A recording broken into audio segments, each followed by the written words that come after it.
What's up, guys? If you're new here, my name is Serge.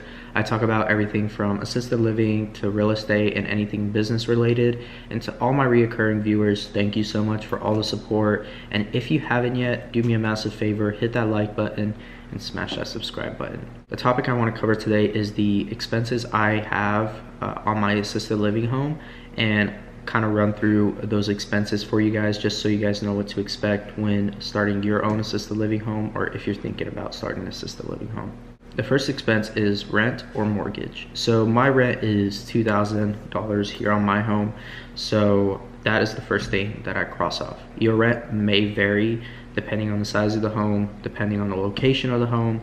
There's a lot of things and factors to consider when you guys are looking for a property, or whatever property you guys end up getting. It all just varies. So that will be your guys' first expense. My second expense is everything that I kind of categorize and I budget, because it's groceries, right? Groceries I budget for sure, and usually with utilities, anything else that I need to pay and that's reoccurring, like my insurance, I usually categorize under this amount that I have set, which is $1,500. So usually groceries for me is about $800, something like that, like $700, depending, on what I get that month. But then there's my insurance, then there's my utilities.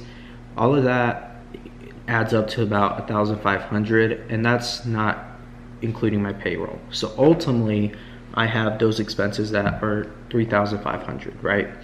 So those are normally my monthly reoccurring expenses. And then the third expense is my payroll. Payroll can vary depending on how you structure your scheduling and if you're involved in the business. And at the beginning, it was a lot more expensive for me.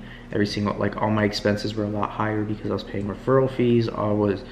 So my profits weren't as great because of those referral fees, because of all the things that I had to invest into the business.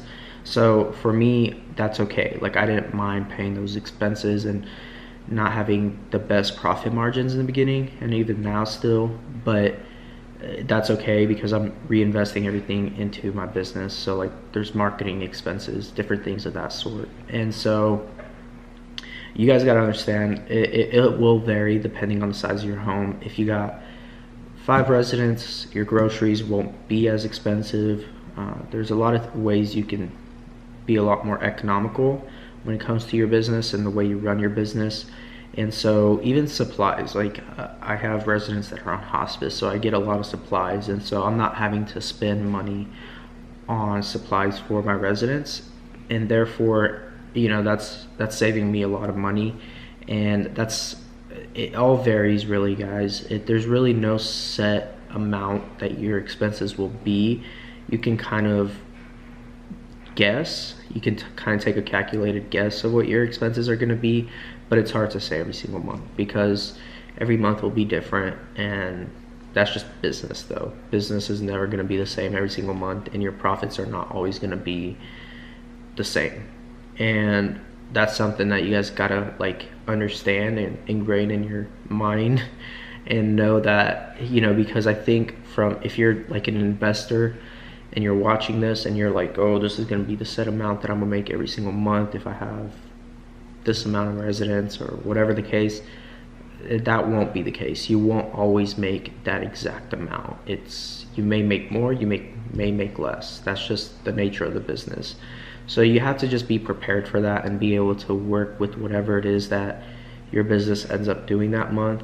And moving forward, you figure it out along the way. Like, every single month you'll be like, okay, I can cut back on these costs, I can cut back on, I need to invest more in this area, invest less in this area.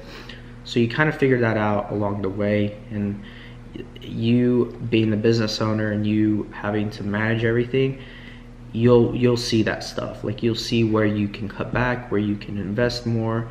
And that's why it's so important to be involved in your business, because if you're not involved in your business, you're not going to end up with no money, because you're just going to realize, like, wow, where did my money go? Like, you definitely have to budget really well and start learning how to budget, especially if you want to be a business owner. Budgeting is a key factor in this business if you want to thrive and you want to expand. Keep in mind, when you first start out, your expenses are going to be a lot higher.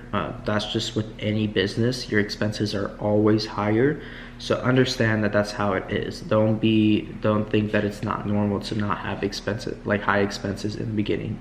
Just part of business. You have to understand that. So give it a couple months, give it like at least a year, and just know like it won't always be so high, and that you'll be able to finally start making money, and you'll slowly get there. Don't think right off the bat that you're gonna make a ton of money, because you won't. Regardless of how well you are with budgeting, you'll have to invest a lot in your business if you want to have a great business. So keep that in mind, guys. If you've made it all the way to the end, guys, do me a massive favor, hit that like button, and if you haven't yet, hit that subscribe button, hit that notification bell so you guys get notified every time I upload videos.